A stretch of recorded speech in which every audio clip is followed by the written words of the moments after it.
नमस्कार, मैं हूं संजय शर्मा। आप देख रहे हैं 4 PM न्यूज नेटवर्क। इंडोनेशिया में नौसेना के एक अफसर के बयान पर पूरी दुनिया में हंगामा मच गया है। उसे सीधा सीधा कह दिया कि राजनीतिक नेतृत्व की कमजोरी थी। मना कर दिया गया था कि पाकिस्तान के सैन्य ठिकानों पर हमला नहीं करना है, इसीलिए हमारे कई जहाज खो गए। भारत सरकार छुपा के बैठी हुई है। टेलीग्राफ में छापा था कि हमारे 3 राफेल गिर गए। ना हाँ कह रही है, ना कह रही है। आखिर छुपाने की क्या बात है? युद्ध है, कभी हम उनको मारते हैं, कभी हमें चोट लगती है। इसमें इसमें जब छुपाती हो चीजें तो और खतरनाक होती हैं और खराब होती हैं। क्या ये बात सही थी कि मना कर दिया गया था, सेना के हाथ बांध दिए गए थे?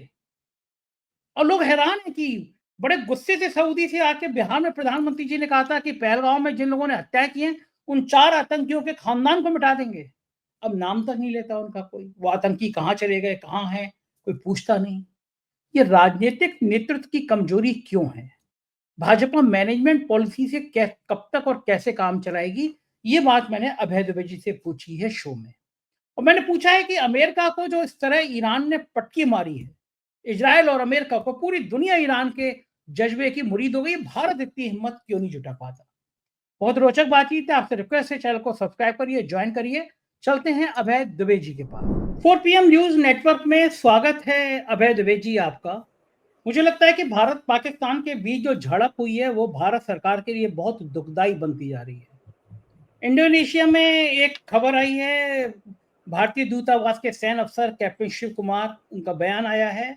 उन्होंने कहा कि ऑपरेशन सिंदूर के शुरुआती चरण में भारतीय वायुसेना को पाकिस्तान के सैन्य प्रतिष्ठानों पर हमला करने की अनुमति नहीं थी। उसे सिर्फ आतंकी ढांचा को निशाना बनाने के निर्देश थे।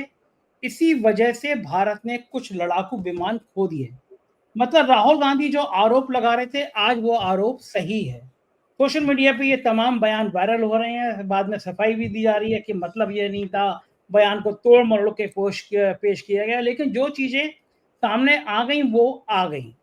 भारत सरकार ने आज तक ये नहीं बताया कि क्या वास्तव में भारत ने कुछ सैनिक विमान इस झड़प में खो दिए तो उनकी संख्या क्या थी, किन हालातों में खोए। ये सारा कुछ छुपाना एक अलग से रहस्य को जन्म देता है, जिससे अंततः बदनामी सरकार को होती है। सरकार की होती है, पूरे देश की होती है। क्या कारण है भारत सरकार इस मामले में इतनी ऊहा-पुआ वाली हालत में क्यों है अभय जी? देखिए, बिल्कुल परिस्थिति मेरे लिहाज से बिल्कुल स्पष्ट है।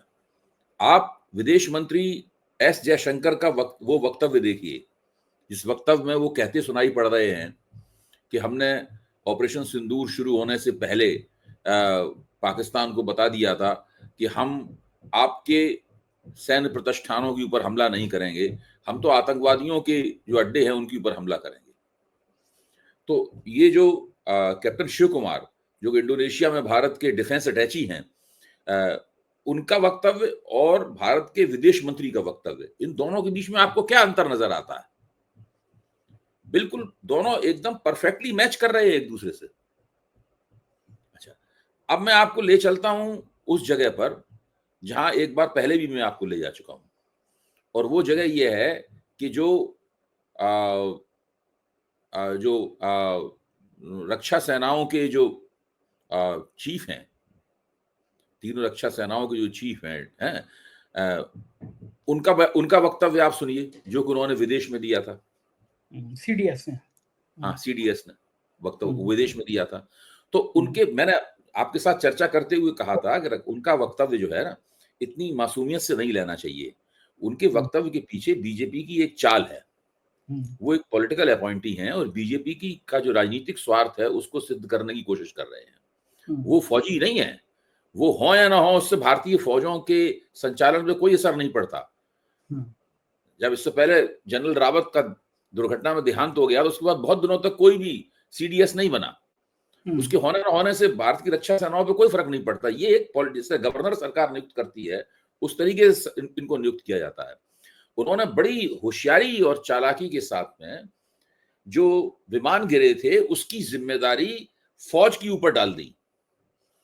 कैप्टन शिव कुमार का वक्तव्य फिर से उस जिम्मेदारी को सरकार के ऊपर डालता है और बताता है कि इसकी वजह फौजी नहीं बल्कि इसकी वजह राजनीतिक थी।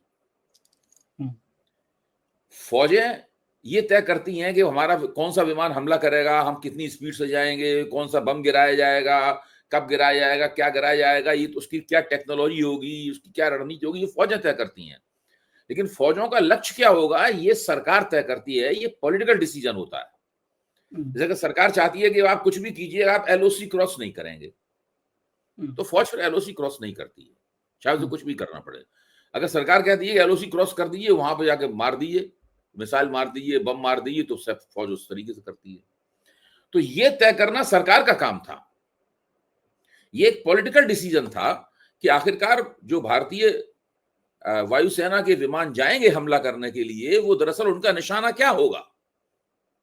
सरकार ने ये कैप्टन शिव कुमार के मुताबिक, और मेरी भी यही जानकारी है, हम सबकी यही जानकारी है, कैप्टन शिव कुमार के मुताबिक सरकार ने वायुसेना को जो एयर स्ट्राइक करने जा रहे थे उनको ये आदेश दिया कि आपको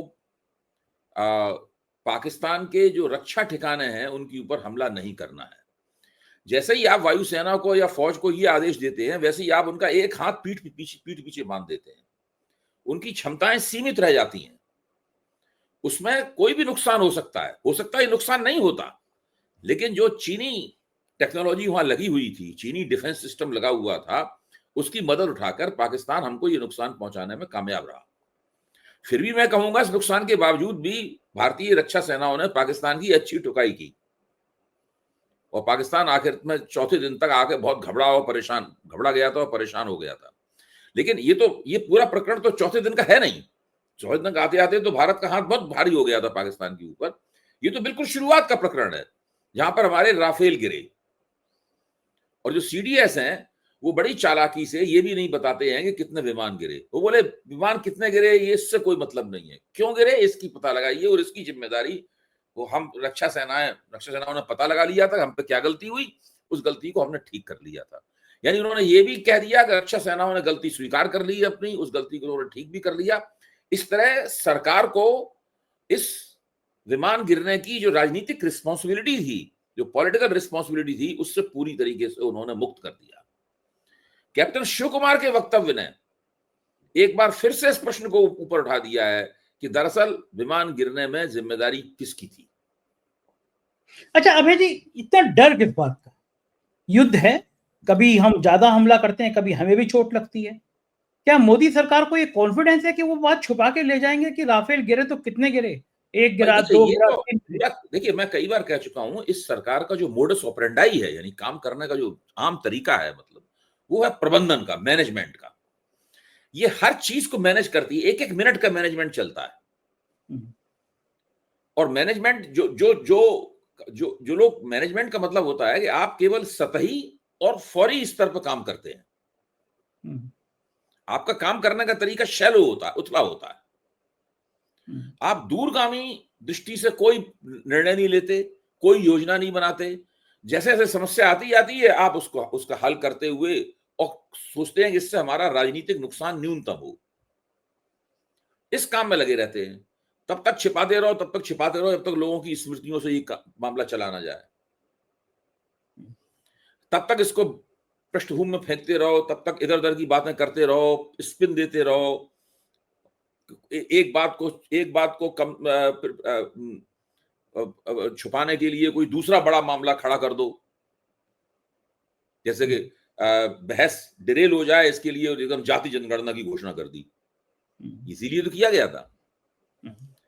तो ये सब, आप बिहार चुनाव से पहले एक ऐसी बात इन्होंने कह दी जिससे पूरा अपोजिशन, पूरा एक तरह से जो ऑपरेशन सिंदूर की बातें भूल ही गया है। चुनाव आयोग ने घोषित कर दिया कि भाई बिहार में ही हम पायलट प्रोजेक्ट चलाएंगे नई वोटर लिस्ट बनाने का। अब पूरा अपोजिशन हाय कर रहा है कि इससे तो 1-1.5 करोड़ लोगों के वोट कट जाएंगे, गरीब आदमियों के वोट कट जाएंगे, किसके पास इतने प्रमाण पत्र होते हैं। और सब लोग जानते हैं कि चुनाव आयोग ने जो विंडो दी है, वो विंडो इतनी छोटी विंडो है, इतनी छोटी खिड़की है, इसमें इतनी बड़ी कवायद नहीं हो सकती। इसलिए पूरा अपोजिशन घबरा गया। अब अपने सिंदूर की तरफ से निगाह हट गई लोगों की। तो ये है मैनेजमेंट के तरीके। भाई जब अचानक सरकार ही कह देगी ठीक है, अभी लगता है कि बिहार चुनाव में नहीं हो पाएगा ये ऐसा, इसलिए हम चलो 1-2 महीने का और एक्सटेंशन करते हैं वगैरह वगैरह, कुछ इस तरह का वक्तव्य दे देंगे। तो ये पूरा प्रबंधन के हथकंडे हैं। ये पूरे हर क्राइसिस को कैसे मैनेज किया जाए, ये काम करते हैं। इससे उन्हें कोई मतलब नहीं है कि भारत का, भारतीय लोकतंत्र का, भारतीय इंडियन गवर्नमेंट की साख का, भारतीय रक्षा सेनाओं की साख का, हमारे राष्ट्रीय स्वाभिमान का कितना नुकसान हो रहा है। अच्छा, ये क्या करेंगे? मान लीजिए संसद का मानसून सत्र शुरू होने जा रहा है। वहां हम्म, की सांसद ने सवाल लगाया कि हम्म, भारत पाकिस्तान के विवाद में क्या हमारे कुछ विमानों की क्षति हुई है? हुई तो है, हुई तो किन किन की हुई है? उसमें हम्म। सरकार क्या करेगी? जवाब नहीं देगी। नहीं, सरकार खड़े होकर कहेगी कि आप रक्षा से आप सीडीएस की बात पर विश्वास नहीं कर रहे हैं, वो वक्तव्य दे चुके हैं। वो कौन, अब इसके बाद में अपोजिशन कहेगा भाई सीडीएस तो आपके आपके अपॉइंटी हैं, तो सरकार फौरन कहेगी कि सीडीएस बनाने की तरकीब तो कांग्रेस के जमाने में आई थी सामने। हमने तो केवल कांग्रेस का, आप सुन रहे हैं ना बात कैसे होगी? भाई सीडीएस बनाने के बाद काम तो कांग्रेस ने प्रस्ताव रखा था, और हमने तो सीडीएस कांग्रेस जो काम नहीं कर पाई थी उस काम को पूरा किया है। अब आप हर चीज संदेह करते हैं, आप चुनाव आयोग को संदेह करते हैं, आप नीति आयोग को संदेह करते हैं, आप सीडीएस पर भी संदेह करने लगे, आप डाउटिंग थॉमस हैं। फिर तो इस तरह की बातें होने लगेंगी ना। अच्छा, आपको लगता है कि ये चीज कब तक छुपाई रहेगी जा ये सकती है कि भारत ने कितने अपने जहाज खोए? भाई सरकार का मानना है कि जितने दिन तक छुपा सकते हो छुपाओ। जब बात जितनी, इसकी भी थीसिस ये है कि बात जितनी पुरानी हो जाएगी उतना ही निष्प्रभावी होती चली जाएगी, लोग भूल उतना ही जाएंगे। आप, हाँ, भूल जाएंगे। नहीं भूलेंगे तो बाद में स्वीकार कर लेंगे, स्वीकार कर हम्म, लेंगे, तब तक बात मुरझा जाएगी पूरी तरीके से। लोगों कहेंगे छोड़ो, बहुत पुरानी बात हो गई, मिट्टी डालो इसके ऊपर। हाँ, यही तो हो रहा है। मतलब क्योंकि मैं ये देख रहा हूँ कि जितने जितने वो अब एक हैं। एक बात तो गलत साबित हो रही है भाई। जिन लोगों ने बैसरान घटनी में कत्लेआम किया, आपने उसके उनके स्केचेस जारी किए, वो उनकी भी पूरी गलत थे। हिस्ट्री बता दी। अब पता लगा वो तो आदमी थे ही नहीं वो। आदमी अब थे ही सरकार नहीं। इस पर कुछ कह ही नहीं रही है। हाँ। सरकार इस पर कुछ, अब आप बकते रहिए, आप छाती पीटते रहिए कि सरकार ने गलत सूचना दी, गलत सूचना दी, कुछ नहीं कह रही। और मजे की अब बात बैठी तो हुई ये, सरकार, आपको आप बताइए कौन बिगाड़ रहा है उनका? कुछ बिगाड़ पा रहा है उनका कुछ? इस पर वो बिगाड़ ही पाएगा उनका कुछ। झूठ बोले, लोगों को गलत सूचना दी, उल्लू बनाया, अब कुछ बोल ही नहीं रहे। हम्म।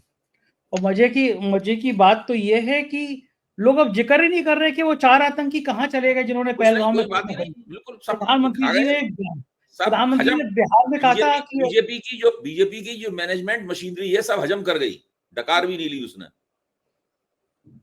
प्रधानमंत्री का बिहार का भाषण याद है आपको, जो सऊदी से सीधा वहीं लौट के बिहार पहुंचे हाँ, थे कि उन हाँ, चारों को ऐसी सजा दी जाएगी कि उनकी 7 पीढ़ियां याद करेंगी।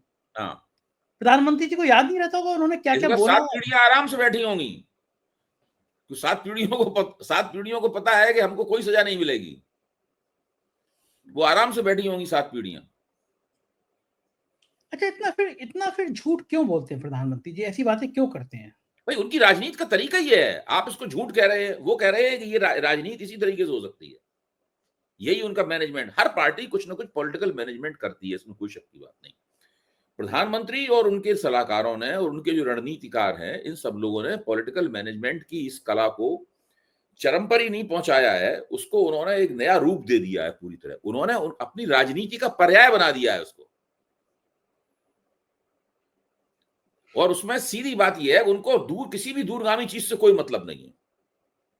आप वित्त मंत्री का जो बयान, एक पेज का जो इंटरव्यू आज छपा है, 1-2 दिन में छप रहा है, उसको आप देखिए। अब उनका तर्क क्या है प्रधानमंत्री, वो वित्त मंत्री का, कि सेंटीमेंट्स आर गेटिंग बेटर। मतलब इकोनॉमिक सेंटीमेंट्स हैं वो। जब उनसे कहा गया कि भाई जो निजी क्षेत्र है वो निवेश कम कर रहा है, वही सब, सेंटीमेंट्स आर गेटिंग बेटर। अब ये एक इस तरह की बात है, सेंटीमेंट्स आर गेटिंग बेटर, इसका कोई कौन सा ऐसा बैरोमीटर है इसको लगा के आप पता लगा रहे हैं कि सेंटीमेंट हो रहे, बेहतर हो रहे हैं? इसमें तो यही है कि आप जो पूछने वाली पत्रकार है वो कह दे कि आप तो बेकार की बात कर रहे हैं, आप ऐसी बात कर रहे हैं, इसका कोई नापजोक ही नहीं है।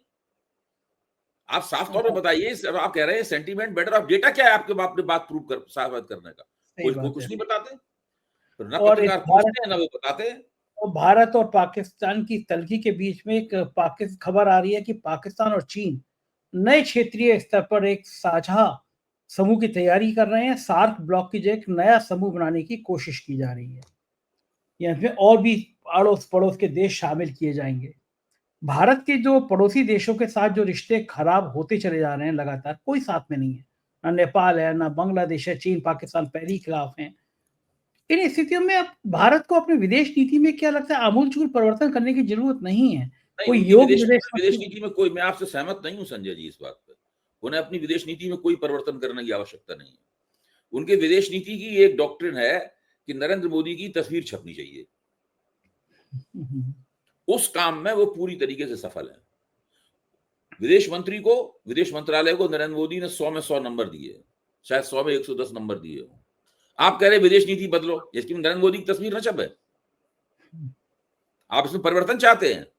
भारत की विदेश नीति का एकमात्र काम है कि प्रधानमंत्री विदेशी दौरों पर जाएं और उनकी तस्वीर दूसरे नेताओं के साथ हाथ मिलाते हुए, गले मिलते हुए, ये और जो वहां भारतीय रहते हैं उनका अभिवादन स्वीकार करते हुए, ये सब छपनी चाहिए। अच्छा, अब इसमें विदेश नीति के स्तर पर एक महत्वपूर्ण काम हुआ जो कि रक्षा मंत्री राजनाथ सिंह जी ने किया। वो शंघाई कोऑपरेशन ऑर्गेनाइजेशन की मीटिंग में गए, चीन गए। वहां उन्होंने जो संयुक्त वक्तव्य था उस पर दस्तखत करने से इनकार कर दिए। बहुत कड़ा उन्होंने वक्तव्य जारी किया। हम लोगों ने सब उन्हें टीवी भी बोलते हुए सुना। उन्होंने कहा कि भाई इसमें आतंकवाद का जिक्र नहीं हुआ है, पहलगाम की घटना का जिक्र नहीं हुआ है, सब बहुत एक तरफा है, डबल स्टैंडर्ड है, हम इस पर साइन नहीं कर, दस्तखत नहीं करेंगे। अच्छा, वो अपना कह के चले आए। उन्होंने अच्छा काम किया, हम लोग उनको धन्यवाद देते हैं। उन्होंने राष्ट्रहित की रक्षा, राष्ट्रहित बचाया वहां पर। लेकिन इससे चीन और पाकिस्तान और दूसरे देशों को एक संदेश गया कि भारत के साथ रहने से अब कोई फायदा नहीं, ये कोई काम नहीं करने देगा। तो अब सार्क है, अब सार्क में तो भारत की उपस्थिति बहुत महत्वपूर्ण है। तो अब वो भारत को अलग करके कोई ऐसा संगठन बनाना चाहते हैं जो पैरेलल काम करे, इसमें भारत मौजूद ही ना हो। तो उसकी उन्होंने पूरी पेशबंदी शुरू कर दी है। उसी का ये परिणाम है। ये तो भारत के लिए बहुत ज्यादा बड़ा झटका होगा कि अगर इस तरह का कोई बन जाता है जैसे भारत नहीं। देखिए, साउथ एशिया का अगर कोई संगठन बनाएंगे तो बिना भारत के तो बन नहीं सकता है। बिना भारत के दक्षिण एशिया क्या है? दक्षिण एशिया का 70-80% से बड़ा हिस्सा तो भारत ही है। भारत में ही है। तो हाँ, बिना भारत के तो कुछ बना नहीं सकते। लेकिन चीनी लोग बहुत चालाक हैं, उन्होंने कोई ना कोई तिकड़म की होगी। अब तिकड़म निकल के आएगी उनकी। अच्छा, लोग तो पाकिस्तान उनका और अमेरिका का पिट्ठू है। लोग तो ये कह रहे हैं कि हमसे तो कहीं ज्यादा हिम्मत वाला ईरान रहा, डरा नहीं अमेरिका और इजराइल से, ऐसा पलट के मार दिया कि अमेरिका के पसीने आ गए। और ईरान की हिम्मत का तो कोई जवाब ही नहीं है संजय जी। ईरान की हिम्मत का तो कोई जवाब नहीं है। अब यह है, ईरान को खबर आई है न्यूक्लियर हथियार बनाने से रोकने के इरादे से 3 परमाणु स्थानों फोर्दो, नतांज, इरफान पर हमला किया था। लेकिन अब अमेरिका ने ईरान के न्यूक्लियर प्रोग्राम को लेकर सीधी बातचीत करने का मन बना लिया कि भाई हमला नहीं, हम प्यार से बात करेंगे। मतलब बातचीत कर रहे थे, पहले भी तो बातचीत ही कर रहे थे। वो बातचीत कर रहे थे उधर हमला करा दिया था इजराइल से। हाँ, बातचीत का सिलसिला तो पहले से चल रहा था। ट्रंप के चुने जाने से पहले से चल रहा था बातचीत का सिलसिला। इधर फिर जवाब तो अमेरिका को ये देना चाहिए कि जब बातचीत हो रही थी और 5 दौर की बातचीत हो चुकी थी, 6वें दौर में हो सकता दोनों के बीच में दस्तखत ही हो जाते और ईरान केवल कुछ संशोधन, अपने ड्राफ्ट में कुछ संशोधन करने की बात कर रहा था, तब तक 250-300 विमान लेकर इजराइल जो है वो ईरान पे क्यों चढ़ दौड़ा? बड़ी बात अगर अमेरिका ने नहीं हमला कराया तो अमेरिका ने रोका क्यों नहीं उसको? फिर जिस तरह अमेरिका ने भी हमला कर दिया, अमेरिका ने नीति बदल दी कि अभी तक तो हम भाई, अभी पहले अमेरिका का लक्ष्य ये था, घोषित लक्ष्य ये था कि ईरान के ऊपर हम एक सीमा आरोपित करेंगे कि वो एक सीमा से ज्यादा अपना यूरेनियम परिष्कृत नहीं कर सकता। हम जानते हैं कि जैसे यूरेनियम 90% तक परिष्कृत होता है, वैसे ही वो एटम बम लायक बन जाता है। ईरान के पास जो 408 किलोग्राम यूरेनियम था वो 60% तक परिष्कृत था, जिसे करने में ईरान को कई दशक लगे थे। और जो अंतर्राष्ट्रीय एटॉमिक एनर्जी एजेंसी थी, उसकी जांच पड़ताल के तहत उसके 3 परमाणु संयंत्र काम कर रहे थे और वो घोषित कर चुकी थी, उसने सर्टिफिकेट दे दिया था कि जो भी काम ईरान में हो रहा है ये शांतिपूर्ण मकसदों के लिए हो रहा है। इसके बावजूद हमला किया गया, डबल हमला, डबल अटैक किया गया। पहले इजराइल ने अटैक किया, फिर अमेरिका ने खुद अटैक किया।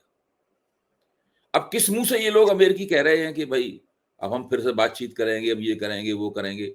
ये देखिए, ऐसा बहुत ही सब पाखंडी मामला है। इसमें यह है कि जबरा मारे रोने न दे वाली बात है, कि वो मारता डंडे से पीट रहा है और कह रहा है रोने दे। ईरान बहुत जबरदस्त साबित हुआ। ईरान ने जवाब भी दिया, ईरान ने नुकसान भी किया, या ईरान ने अमेरिका के फौजी अड्डे पे हमला बोल दिया।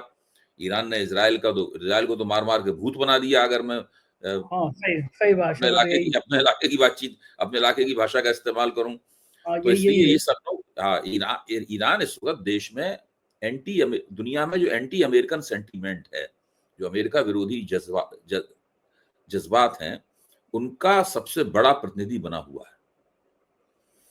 सभी लोग, अब वो केवल एक शिया देश नहीं रह गया है। सारे देश के मुसलमान ईरान को अपने नेता के तौर पर और अयातुल्ला अली खामनेई को अपने नेता के तौर पर देखते हैं। और भारत के मुसलमान भी इसी रूप में देखते हैं, और दुनिया के मुसलमान भी इसी रूप में देखते हैं। बाकी जो इस्लामिक कंट्री हैं, चाहे वो सऊदी अरब हो, चाहे वो संयुक्त अरब अमीरात हो, कुछ भी हो, यमन हो, बहरीन हो, उन सबकी साख गिर गई है। उन सबको वो सब अमेरिकी पिट्ठू की तरह निकल के आए हैं, चाहे कतर हो।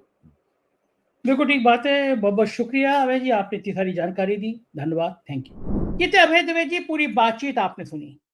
मुझको यकीन है चर्चा आपको पसंद आई होगी। अपने प्यार भरे कमेंट से मुझे जरूर अवगत कराइएगा। शुक्रिया, थैंक यू।